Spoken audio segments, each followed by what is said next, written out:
আপনি কি জানেন মেদিনীপুরের নাম কেন করা হয়েছিল? জানেন না তো?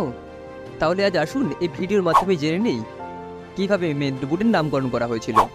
আনুমানিক 1200 খ্রিস্টাব্দ থেকে 1431 খ্রিস্টাব্দ পর্যন্ত মেদিনীপুরে তখন কর বংশ রাজত্ব করত।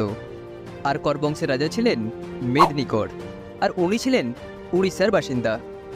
উনি তখন মেদিনীপুরে এসে এক ঘাঁটি স্থাপন করেন এবং মনোমুগ্ধকর পরিবেশ দেখে এখানে বসবাস করার ইচ্ছে প্রকাশ করেন। আর তখন থেকেই এই মেদিনীপুরের নামকরণ করা হয়েছিল। আবার কেউ কেউ মনে করেন ইংরেজ আমলে কোনো এক ভদ্রলোক তার জমির পাশে পুরাতন দুর্গের আকারে একটি বিরাট পাথর দেখতে পান, আর এই পাথরেই একটি দেবী মূর্তি খোদিত ছিল। পরে এই মূর্তিটি তিনি জঙ্গলে ফেলে দেন, আর সেই মূর্তিটি দেখে তৎকালীন কর্নেল গোলার জৈনিক রুদ্রনারায়ণ চক্রবর্তী ওই মূর্তিটি দেখে মেদিনী মাতার মূর্তি বলে মনে করেন।